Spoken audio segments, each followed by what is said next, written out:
Hello everyone.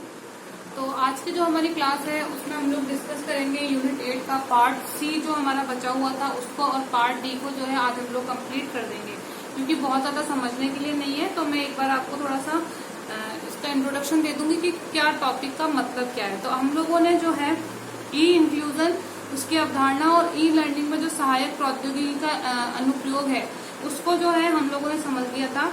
अगला हमारा topic है ई लर्निंग की गुणवत्ता यानी क्वालिटी ऑफ ई लर्निंग। आज हम लोग स्टार्ट करेंगे। उसमें हम लोगों को सिस्टम की गुणवत्ता का मापन करना है, सूचना सिस्टम सेवा यानी इंफॉर्मेशन सिस्टम और सर्विसेज, इनको देखना है, उपयोगकर्ता की संतुष्टि और शुद्ध लाभ, इसके लिए DNMIS सक्सेस मॉडल 2003 को देखना है। और शिक्षार्थियों के लिए, टीचर के लिए रिसर्च के अंदर क्या जो है एथिक्स होते हैं, क्या आचार नीतिक मुद्दे होते हैं, उनको हमको आज पार्ट सी के अंदर डिस्कस करना है। तो सबसे पहले है कि ई लर्निंग की गुणवत्ता, क्वालिटी क्या है ई लर्निंग की। क्वालिटी से क्या मतलब होता है कि जैसे मान लीजिए हम जब मार्केट में जाते हैं और कोई चीज परचेज करते हैं तो हम लोग कहते हैं कि इसकी क्वालिटी कैसी है, कि क्या क्वालिटी कितनी अच्छी रहेगी या कैसी क्वालिटी है। तो उसका मतलब क्या होता है, क्वालिटी का मतलब होता है कि जब अगर हम कोई प्रोडक्ट परचेज करते हैं, कोई भी चीज अगर हम परचेज करते हैं तो हम देखते हैं कि वो हमारी नीड के अकॉर्डिंग है या नहीं, यानी कि हमें जिस चीज के लिए उस प्रोडक्ट की आवश्यकता है उसको वो फुलफिल कर रही है या नहीं कर रही है, यानी हमारी नीड्स को पूरा कर रही है या नहीं कर रही है, हमारी जो हमें सेटिस्फेक्शन इस चीज से मिल रहा है या नहीं मिल रहा है। तो हम अपनी नीड्स को देखते हैं, अपने सेटिस्फेक्शन लेवल को देखते हैं। तो अगर कोई प्रोडक्ट हमारी नीड्स को पूरा करता है, हमें सेटिस्फाइड करता है, तो हम क्या कहते हैं कि उस चीज की क्वालिटी अच्छी है और लंबा चलता है। लंबा चलने का बेसिकली हम मतलब ये निकालते हैं क्वालिटी अच्छा है, यानी कोई अगर कपड़ा भी खरीदते हैं वो लंबा चल रहा है, ठीक है, फटा नहीं है, अच्छा कपड़ा है, तो हम क्या कहेंगे क्वालिटी अच्छी है। मार्केट में अगर हम जाते हैं, मार्केट जो है अगर हम खरीदते हैं, परचेज करते हैं, तो हम देखेंगे कि हमारी नीड्स को पूरा कर रहा है, हमें सेटिस्फाइड कर रहा है। नीड क्या है कि इसको हम व्हाइट बोर्ड पर यूज लेंगे तो वो उस यूज को ये फुलफिल कर रहा है या नहीं कर रहा है, तो ये होती है क्वालिटी। अब हमको क्वालिटी कहाँ देखनी है कि ई लर्निंग में क्या क्वालिटी है, ई लर्निंग की गुणवत्ता का हम मापन क्या किस प्रकार से करेंगे और क्वालिटी क्या है ई लर्निंग में। तो मतलब जब हमने प्रोडक्ट से एग्जांपल लिया कि जब हम प्रोडक्ट खरीदते हैं तो हमारे नीड सेटिस्फेक्शन लेवल को देखते हैं, तो वहीं पर जब हम लर्निंग कर रहे हैं और किस माध्यम से कर रहे हैं, इलेक्ट्रॉनिक माध्यम से कर रहे हैं, तो हम देखेंगे कि अगर हम इलेक्ट्रॉनिक माध्यम से लर्निंग कर रहे हैं तो हमारी जो नीड्स है, हमारा जो लर्निंग बिहेवियर है, हम अधिगम कर पा रहे हैं या नहीं कर पा रहे हैं, अच्छे प्रकार से कर पा रहे हैं या नहीं कर पा रहे हैं, कोई प्रॉब्लम तो नहीं आ रही है बीच में। तो चीज की क्वालिटी कैसी है, ई लर्निंग की क्वालिटी कैसी है। हम क्लासरूम में लर्निंग करते हैं तो हम देखते हैं कि हमारे टीचर कैसा पढ़ा रहे हैं, उनका एक्सप्लेन करने का तरीका क्या है, उनको कंटेंट की नॉलेज कितनी है, और जब वो समझाते हैं तो हमको कितना समझ में आता है, हम इस तरीके से क्वालिटी मेजर करते हैं। वहीं पर जब हम ई लर्निंग की बात करते हैं तो हम ये देखते हैं कि जिस तरीके से हम लर्निंग कर रहे हैं इलेक्ट्रॉनिक रूप में, जिस तरीके से हम लर्निंग कर रहे हैं, हम कंप्यूटर के माध्यम से कर रहे हैं, यूट्यूब के माध्यम से कर रहे हैं, तो हम लोग देखते हैं कि उसकी क्वालिटी कैसी है। एग्जाम्पल के लिए अगर हम लोग यूट्यूब पर कोई वीडियो देख रहे हैं तो अगर वो वीडियो को रुक करके चलेगा बीच में, ठीक है, या कोई बफरिंग ऐसी कोई प्रॉब्लम आएगी तो हम क्या कहेंगे कि अच्छा नहीं चल रहा, हम जो है एकदम से वहां से निकल आते हैं। अगर बार बार यही प्रॉब्लम आ रही है, बफरिंग हो रहा है, तो वहां से हम लोग निकल आते हैं, ठीक है। तो यही एक तरीके से ई लर्निंग क्वालिटी का मेजरमेंट होता है। दूसरा हम लोग देखते हैं कि अगर मैं आप लोगों को बोर्ड पे पढ़ा रही हूँ और अगर यहाँ पर जो मैंने लिखा है वो आप लोगों को ठीक ढंग से नहीं दिख रहा है तो क्या होगा, यही कहा जाएगा कि क्वालिटी अच्छी नहीं है। तो क्वालिटी का मापन करना, ई लर्निंग की क्वालिटी का मापन करना, इसमें क्या क्या गलत हो सकता है। जब हम लोग ई लर्निंग करते हैं, इलेक्ट्रॉनिक माध्यम से लर्निंग करते हैं, तो हमारा जो लर्निंग ऑब्जेक्टिव है, हमारे उद्देश्य क्या है। मेरा उद्देश्य है यहाँ पर कि आपको मैं यूनिट 8 का जो पार्ट सी है वो कंप्लीट कराऊं और आप लोगों को समझ में आए, ये मेरा लर्निंग ऑब्जेक्टिव है। और अगर मैं इस ऑब्जेक्टिव को पूरा नहीं कर पाती हूँ तो क्या होगा, मिसमैच हो जाएगा किसके बीच में, हमारे जो लर्निंग ऑब्जेक्टिव है उनके बीच में। तो कैसी हो लर्निंग, जो अपने लर्निंग ऑब्जेक्टिव को पूरा करे।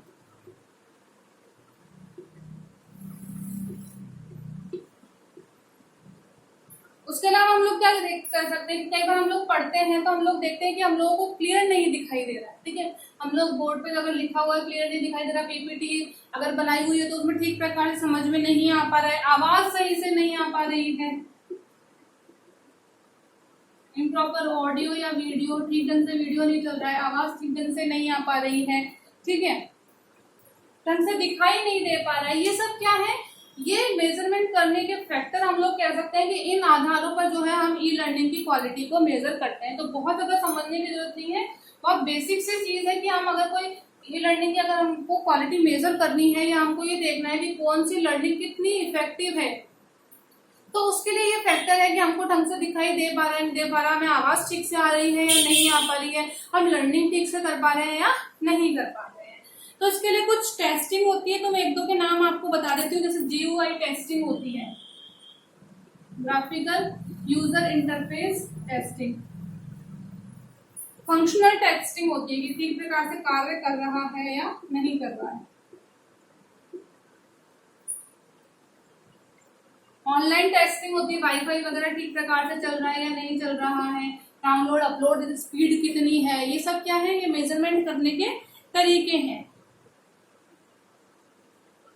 ये देखा जाता है कि जो वीडियो या जो बनाया गया है, ऑडियो वीडियो PPT या जो भी कुछ बनाया गया है बच्चों को लर्निंग करवाने के लिए, उसे कंप्यूटर में, मोबाइल में, लैपटॉप में, तीनों चीजों में उसको चलाया जा सकता है या नहीं चलाया जा सकता है। तो इस प्रकार से ई लर्निंग की क्वालिटी को मेजर किया जाता है। तो बहुत ज्यादा समझने वाला नहीं है, थोड़ा सा कंसेप्ट हमको क्लियर करना चाहिए था कि ई लर्निंग की क्वालिटी क्या होती है। जैसे हम लोग अब नॉर्मल लाइफ में अपनी चीजें परचेज करते हैं, हम लोग देखते हैं कि कैसे वो हमारी नीड्स को फुलफिल करता है, हमारे ऑब्जेक्टिव को फुलफिल करता है। वैसे हम लोग यहाँ पर देखेंगे कि हम जो लर्निंग कर रहे हैं इलेक्ट्रॉनिक तरीके से, वो कितने हमारे ऑब्जेक्टिव्स को पूरा करती है, हमने जो ऑब्जेक्टिव तय किए हैं वो पूरे हो पा रहे हैं या नहीं हो पा रहे। ये होता है ई लर्निंग की गुणवत्ता, कितनी उसमें क्वालिटी है। अगला आप लोगों के दे रखा है कि सिस्टम की गुणवत्ता का मापन।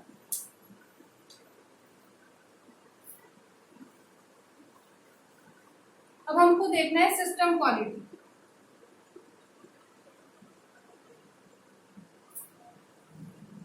सिस्टम की गुणवत्ता हम लोगों को देखनी है। अब सिस्टम की गुणवत्ता का मतलब क्या होता है, पहले जो हमने सिस्टमेटिक अप्रोच जो पढ़ी थी उसमें मैंने बताया था कि सिस्टम का मतलब होता है, प्रणाली का मतलब होता है कि एक सिस्टमेटिक तरीके से, एक व्यवस्थित रूप से जो है कार्य करना क्या कहलाता है, सिस्टमेटिक अप्रोच कहलाता है। जिसमें इनपुट होता है, जिसमें प्रोसेस होता है, जिसमें आउटपुट होता है। तो ये बहुत बेसिक है। तो इसमें क्वालिटी का मेजर हम लोग किस प्रकार से करते हैं, तो किसी भी सिस्टम का ई लर्निंग की संपूर्ण प्रक्रिया के कार्य और उसके प्रभाव का मूल्यांकन को शामिल करके उनकी जांच करना। यानी कि हमने जो ई लर्निंग करी है, हम जो ई लर्निंग कर रहे हैं, जो हम लोग लर्निंग कर रहे हैं, उसका जो संपूर्ण प्रोसेस है, ई लर्निंग का जो ओवरऑल प्रोसेस है, जो प्रक्रिया चली है, किस प्रकार से लर्निंग की गई है, इस लर्निंग के प्रोसेस को और इसका क्या इफेक्ट पड़ा है, इसका क्या प्रभाव पड़ा है, ठीक है, उस प्रभाव के मूल्यांकन को इसके अंतर्गत शामिल किया जाता है। ये प्रक्रिया क्या है जिसमें हम लोग ये देखते हैं कि हमने जो ई लर्निंग का प्रोसेस अपनाया है, उस प्रोसेस से हमारे लर्निंग पे कितना इफेक्ट पड़ा है, कितना प्रभाव पड़ा है, हम उसका मूल्यांकन करते हैं, उसके प्रभावों की जांच करते हैं। एक तरीके से ये देखना कि जो हमने प्रोसेस अपनाया है लर्निंग के लिए, उसका वो कितना प्रभावशाली है, वो कितना इफेक्टिव है, और उसको हम लोग इवेल्युएट करते हैं, उसका मूल्यांकन करते हैं, उसका टेस्ट करते हैं, किसके अंतर्गत, सिस्टम क्वालिटी के अंतर्गत। तो ई लर्निंग का जो प्रोसेस है, इसे समझ लीजिए, ई लर्निंग का जो प्रोसेस है वो कितना इफेक्टिव रहा है, कितना हम अपने ऑब्जेक्टिव को प्राप्त कर पाए हैं, उन सब का क्या है, इवेल्युएशन करना, उसकी टेस्टिंग करना। वो किसके अंतर्गत आता है, वो सिस्टम क्वालिटी के अंतर्गत आता है। इसमें हम लोग देखते हैं कि जब हमने ई लर्निंग कराई है, जो हमने लर्निंग करी है, उससे संबंधित फीडबैक हम लोगों को मिलता है। पृष्ठ पोषण हम लोग जानते हैं, पृष्ठ पोषण मिलता है कि कितना वो उपयोगी रहा है, कितना प्रभावशाली रहा है। क्योंकि हम ये जो है ये हमको किसके अंतर्गत पढ़ना है, हम पढ़ रहे थे कि ई लर्निंग की गुणवत्ता का मापन पढ़ रहे थे, उसमें था सबसे पहले कौन सा है, उसमें सिस्टम क्वालिटी। तो गुणवत्ता का मापन में सबसे पहले हमको पढ़ना है कि सिस्टम क्वालिटी क्या होती है। तो सिस्टम क्वालिटी होती है कि ई लर्निंग का जो भी प्रोसेस है वो कितना इफेक्टिव रहा है, वो कितना उपयोगी रहा है, ठीक है, उसका कितना प्रभाव रहा है, वो कितना प्रभावपूर्ण रहा है, इफेक्टिव रहा है, उसका मेजरमेंट करना, उसको इवेल्युएट करना, उसकी टेस्टिंग करना, वो क्या कहलाता है, सिस्टम क्वालिटी कहलाता है। तो ये है सिस्टम क्वालिटी। तो इसके कुछ टाइप्स होते हैं। पहला है फ्रंट एंड एनालिसिस।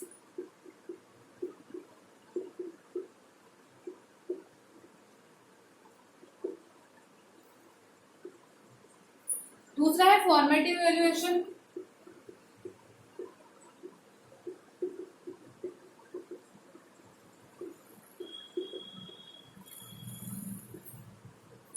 थर्ड है समेटिव। तो सिस्टम का मूल्यांकन करने के 3 प्रकार है, फ्रंट एंड एनालिसिस, ठीक है, फॉर्मेटिव इवैल्यूएशन और समेटिव इवैल्यूएशन। तो बहुत समझने की जरूरत नहीं है। तो ये है सिस्टम क्वालिटी जिसको हम लोगों ने देखा है। फॉर्मेटिव समेटिव इवैल्यूएशन आप लोगों को पता है क्या होता है। फ्रंट एंड एनालिसिस में अधिगमकर्ता और जो टीचर होता है उसकी हम लोग इंटरेस्ट को जानने का प्रयास करते हैं कि उनका इंटरेस्ट क्या है, कितना इंटरेस्ट है फ्रंट एंड एनालिसिस के अंतर्गत। तो ये था कि सिस्टम जो है उसकी क्वालिटी को किस तरीके से मेजर किया जा सकता है, क्या टाइप है, और सिस्टम जो क्वालिटी है वो होता क्या है, ठीक है। तो ई लर्निंग का जो प्रोसेस है उसको इवेल्युएट करना, उसकी जांच करना, उसकी इफेक्टिवनेस की, उसकी उपयोगिता की, वो कितना उपयोगी रहा है। अगला है इंफॉर्मेशन। तो इन्फॉर्मेशन मैंने आप लोगों को पहले ही बताया, सूचना क्या होती है। तो जो भी हमारा डेटा होता है, जो भी हमारे सिंबल्स, चिन्ह वगैरह, ये सब क्या होते हैं, ये हमारी सूचना होते हैं, इन्फॉर्मेशन के अंतर्गत हमको प्राप्त होते हैं।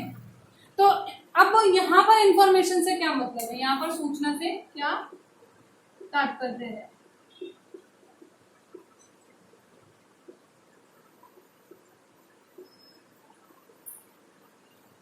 तो इसके अंतर्गत जो भी व्यक्ति हमको पढ़ा रहे हैं या जो जिससे हम लोग लर्निंग कर रहे हैं, जो हमारे एजुकेटर हम लोग कह सकते हैं, या जो हमें इंस्ट्रक्शन दे रहे हैं, उसमें ये देखा जाता है कि इसमें किसी व्यक्ति के लक्ष्य को देखा जाता है कि एम क्या है। कोई भी चीज अगर करवाई जा रही है तो उसका एम क्या है, उद्देश्य, लक्ष्य क्या रहेगा, ठीक है, कार्यक्रम या करिकुलम क्या रहेगा, पाठ्यक्रम क्या रहेगा, सिलेबस क्या रहेगा, ये देखा जाएगा। किन मेथड का हम लोग यूज करेंगे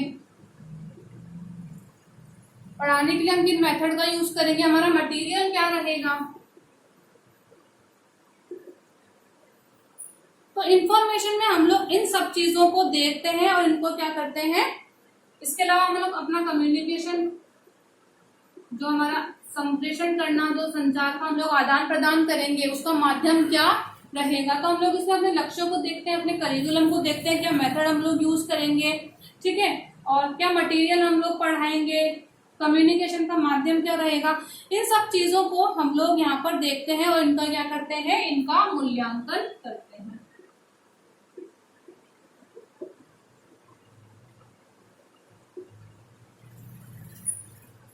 ये सब चीजें जो है, इनके विभिन्न पक्षों को हम लोग देखते हैं और इन विभिन्न पक्षों के मूल्यांकन को शामिल किया जाता है किसके अंतर्गत, इवैल्यूएशन। यानी हमने अपने लक्ष्य को पूर्ण किया है या नहीं, इसका हम लोग इवैल्यूएशन करेंगे।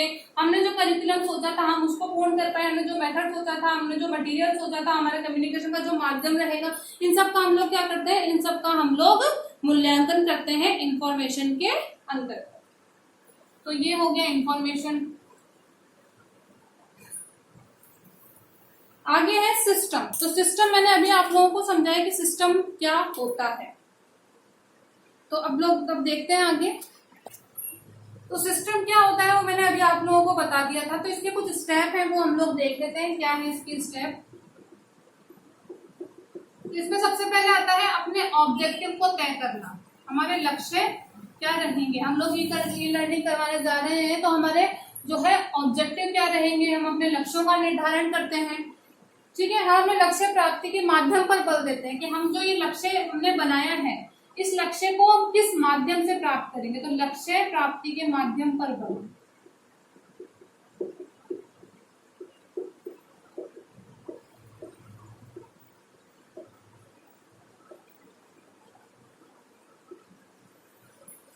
लक्ष्य निर्धारण, लक्ष्य निर्धारण, लक्ष्य प्राप्ति के माध्यम पर आवश्यकताओं का निर्धारण करेंगे कि हमारी नीड्स क्या है, हमारी आवश्यकता क्या है। तो आवश्यकता को ध्यान में रखा जाएगा, आवश्यकताओं का निर्धारण किया जाएगा, सबसे बेस्ट उत्तम विकल्प का चयन किया जाएगा। ये सब क्या है, ई लर्निंग की गुणवत्ता के मापन के अंतर्गत हमको दे रखे हैं। तो ये वो स्टेप है कि किस माध्यम से हम लोग मापन करेंगे, क्या क्वालिटी को मेजर करने के क्या तरीके हैं। तो हमने उसमें सिस्टम क्या है, सिस्टम की गुणवत्ता का मापन देखा है, और सिस्टम की गुणवत्ता के मापन में हम लोग देख रहे हैं सूचना, सिस्टम और सेवा।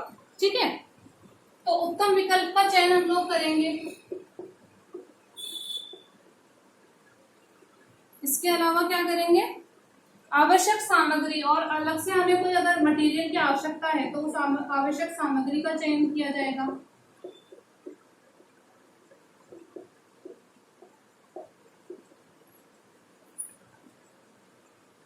छात्र और शिक्षक की भूमिकाओं का वर्णन,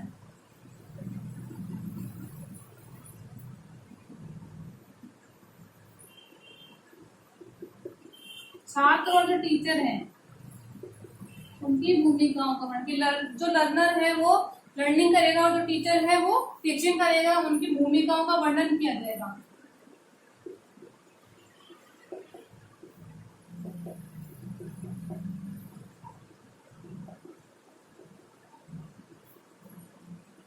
और क्या आएगा, लास्ट में आएगा मूल्यांकन पद्धति, कि हम जो इवैल्यूएशन करेंगे वो उसका मेथड क्या रहेगा, मूल्यांकन पद्धति का निर्धारण। तो ये है सिस्टम के अंतर्गत हम लोगों ने स्टेप देखे। तो सबसे पहले हम लोगों ने देखा कि ई लर्निंग की गुणवत्ता क्या होती है, क्वालिटी क्या होती है, जिसमें मैंने आप लोगों को बताया कि जब हम लोग ई लर्निंग करते हैं तो उसके बीच में कोई अगर प्रॉब्लम आती है, कोई इश्यू आता है, तो क्या होता है, वो ई लर्निंग की गुणवत्ता को कम करता है। तो हमने देखा कि क्वालिटी क्या होती है ई लर्निंग की, अगर हम लोग ई लर्निंग कर रहे हैं तो उनमें किन किन चीजों की आवश्यकता जरूरी है, कि हमको ढंग से दिखाई देना चाहिए, ऑडियो क्वालिटी अच्छी होनी चाहिए, वीडियो क्वालिटी अच्छी होनी चाहिए, जो बोर्ड पर लिखा है वो प्रॉपर दिखाई देना चाहिए, अपने लक्ष्यों को प्राप्त करें, जो हम कंटेंट पढ़ा रहे हैं वो अपने लक्ष्यों को प्राप्त करना चाहिए। ये सब क्या है, ये ई लर्निंग की गुणवत्ता है। अगला हम लोगों ने देखा कि सिस्टम की गुणवत्ता का मापन, कि हम लोग सिस्टम की गुणवत्ता का मापन कैसे करेंगे। तो सिस्टम की गुणवत्ता मैंने आप लोगों को बताई थी कि जो भी हम लोग ई लर्निंग कर रहे हैं उसका जो प्रोसेस है वो कितना इफेक्टिव रहा है, कितना जो है उपयोगी रहा है, कितना हमारे पर प्रभाव पड़ा है उसका, उन सबका मूल्यांकन करना, उसको टेस्ट करना, क्या कहलाता है, सिस्टम की गुणवत्ता का मापन। सिस्टम की गुणवत्ता के मापन में पहला है सूचना। तो इन्फॉर्मेशन आपको मैंने बता दी कि हम जो मटेरियल यूज कर रहे हैं, जो हमारा मेथड है, जो हमारा करिकुलम है, जो हमारे लक्ष्य है, ये सब क्या आता है, ये हमारी इन्फॉर्मेशन के अंतर्गत आता है। तो हम इसका क्या करते हैं, मूल्यांकन करते हैं इन्फॉर्मेशन के अंतर्गत। दूसरा है सिस्टम। तो सिस्टम के अंतर्गत जो है ये स्टेप बताए गए हैं। सिस्टम आप लोगों को पता है प्रणाली होता है, तो सिस्टम के अंतर्गत बताए गए हैं कि लक्ष्यों का निर्धारण करना, लक्ष्य प्राप्ति के माध्यम पर बल देना, आवश्यकता का निर्धारण करना कि हमारी आवश्यकताएं क्या हैं, किन आवश्यकताओं की पूर्ति के लिए जो हम ये कार्यक्रम कर रहे हैं, उत्तम विकल्प का चयन करना, आवश्यक सामग्री का चयन करना, छात्र शिक्षक की भूमिकाओं का वर्णन करना, अंत में आता है मूल्यांकन पद्धति। तो हम लोगों ने सूचना देख लिया, सिस्टम देख लिया। अगला है सर्विस, सेवा।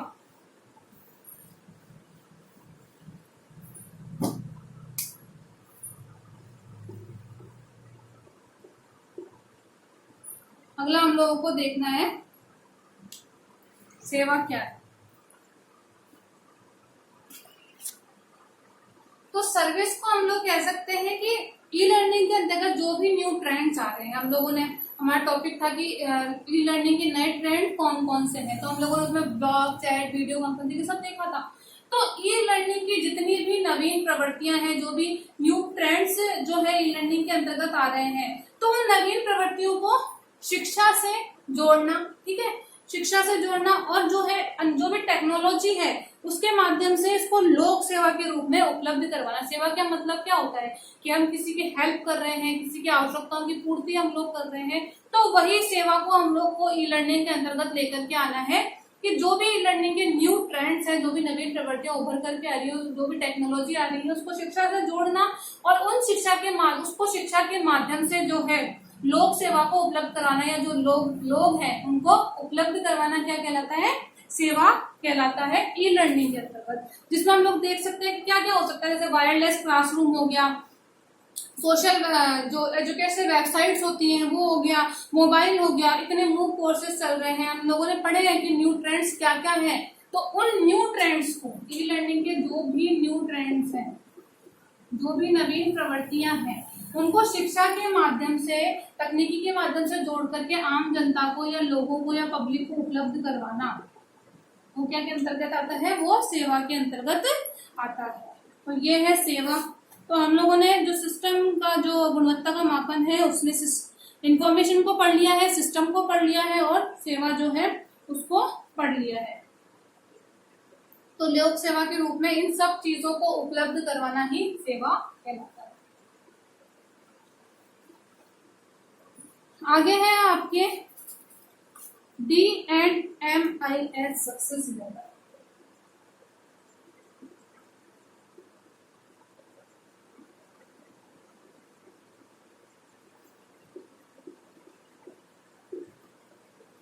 तो हम लोगों को इसके बारे में देखना है।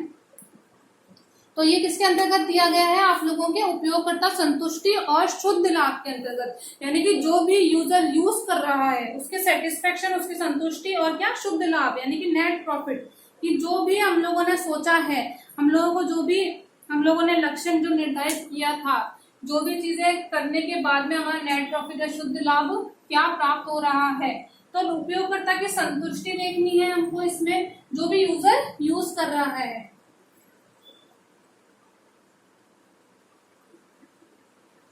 तो उपयोगकर्ता संतुष्टि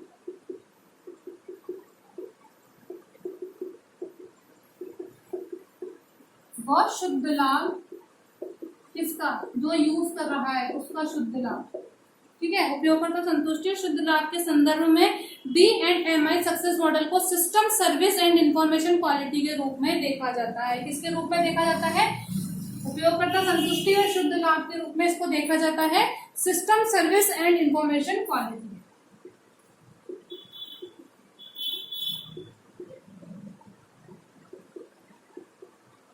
एंड इंफॉर्मेशन क्वालिटी के रूप में जो है इसको देखा जाता है।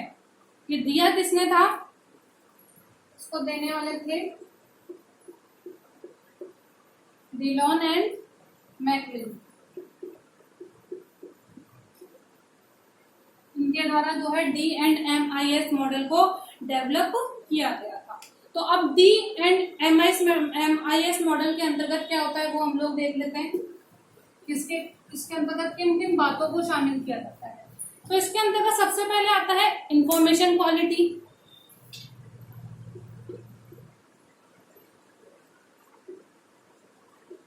इंफॉर्मेशन हम लोगों ने पढ़ लिया, उसकी क्वालिटी। सिस्टम क्वालिटी, सिस्टम को हमने पढ़ लिया, उसकी क्वालिटी। जो चीजें हम लोग पढ़ चुके हैं उन सब की क्वालिटी। क्वालिटी मैंने आप लोगों को बता दी किस प्रकार से मेजर की जाती है। सर्विस क्वालिटी,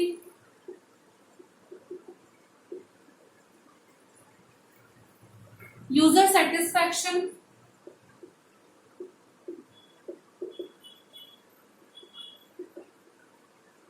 और लास्ट है नेट सिस्टम बेनिफिट, शुद्ध लाभ जो है उसको इसके अंतर्गत शामिल किया जाता है।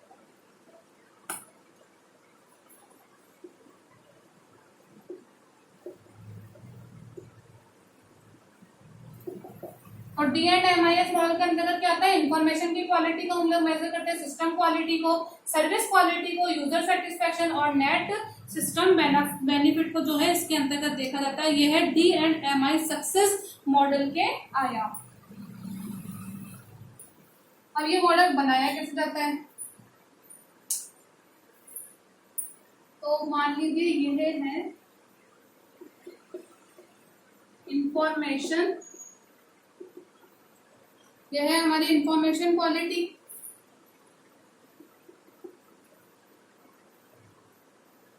नीचे है system quality,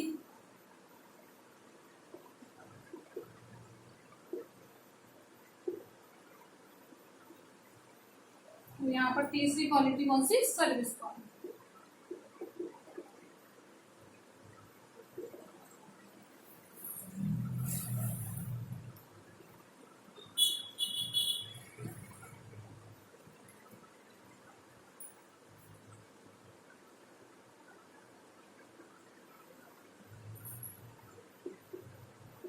intention to use, कि इसको यूज करने का हमारा इंटेंशन क्या है,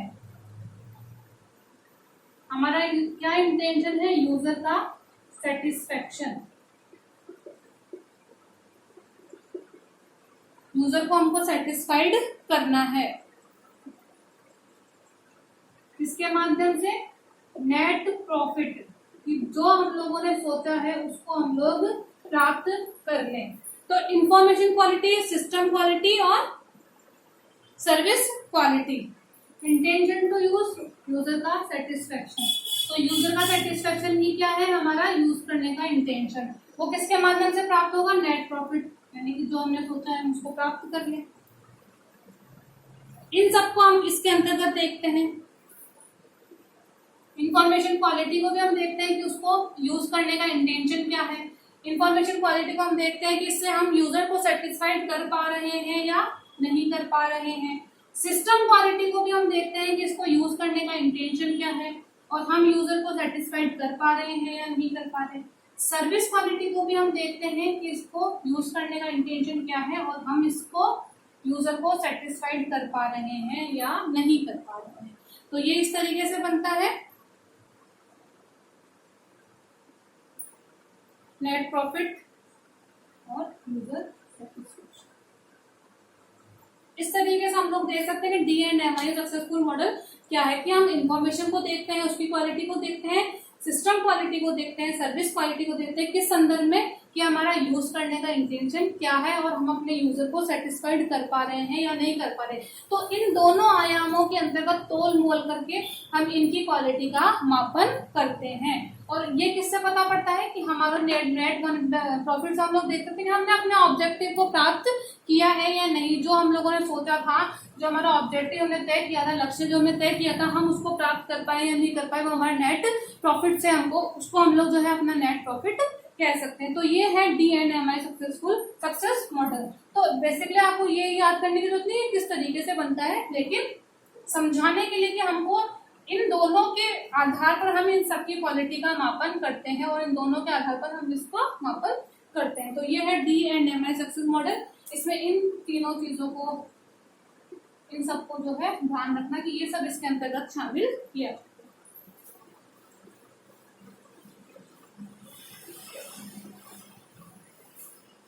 D&MI सक्सेस मॉडल हो गया। लास्ट में आप लोगों का दे रखा है कि ई शिक्षार्थियों तथा ई अध्यापन तथा शोध के लिए आचार नैतिक मुद्दे। तो एथिक्स क्या होते हैं, तो ये बहुत इजी टॉपिक है, मुझे नहीं लगता कि मुझे इसको डीप में करवाने की जरूरत है कि एथिक्स क्या होंगे। एक लर्नर के लिए एक एथिक्स क्या होंगे, एक टीचर के लिए क्या एथिक्स होंगे, एक जो रिसर्चर है उसके लिए क्या एथिक्स होंगे।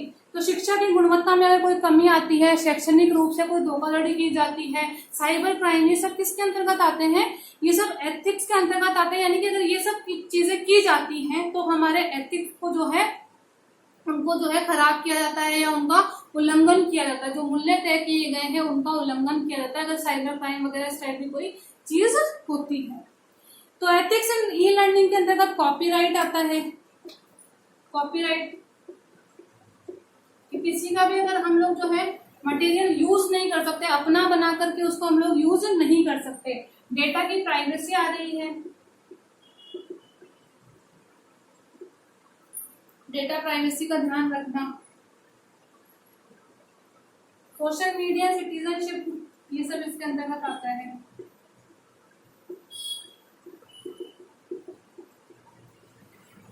तो बेसिकली आप लोगों को पता है कि एथिक्स क्या होता है, कि कॉपीराइट का है, किसी की चीज हम लोग कॉपी नहीं कर सकते, ठीक है। और क्या नाम से डेटा को हम लोगों को प्राइवेट रखना होता है, किसी के भी डेटा को हम ऐसे यूज नहीं कर सकते, ये सब आता है।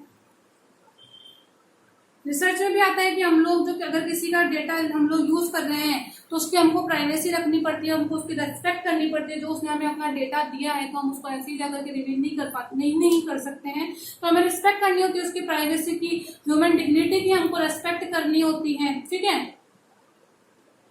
तो ये आता है रिसर्च के अंतर्गत। टीचर के लिए क्या होता है कि जो टीचर ने जिस उद्देश्य के लिए वो ई लर्निंग करवा रहे हैं या लर्निंग करवा रहे हैं वो उद्देश्यों को वो पूरा करे। ऐसा नहीं कि ऑब्जेक्टिव कुछ और था लर्निंग करवाने का और करवा कुछ और दिया। तो इन सब बातों को जो है इसके अंतर्गत कि ई टीचर के लिए हो सकता है कि maintaining the quality of the education process, कि एजुकेशन की जो प्रोसेस है उस प्रोसेस को जो है उस क्वालिटी को जो है मेंटेन करे, एक अच्छी क्वालिटी में बच्चों को लर्निंग करवाएं, ठीक है। टीचर को क्या होना चाहिए, अटेंटिव होना चाहिए, नए तरीके जो न्यू ट्रेंड्स आ रहे हैं उससे बच्चों को अवेयर करवाना चाहिए। बच्चों को, जो टीचर होता है उसको भी बच्चों को ये बताना चाहिए, एथिक्स के बारे में बताना चाहिए कि जो ई लर्निंग होती है उसके क्या क्या एथिक्स होते हैं, ये भी टीचर को बच्चों को बताना चाहिए। तो बेसिकली ये है एथिक्स। तो बहुत ज्यादा समझने वाली बात नहीं है, ऐसे टॉपिक है अगर इनसे कोई क्वेश्चन बनता भी है तो आप लोग इजीली कर सकते हैं, क्योंकि हमें एक बार बस कंसेप्ट क्लियर करना होता है, हमें बताना होता है कि क्या कौन सी चीज क्या है। तो पार्ट सी जो है हम लोगों ने कंप्लीट कर लिया। ठीक है, अगला है जो हम लोग नेक्स्ट वीडियो में देखेंगे। Okay, thank you.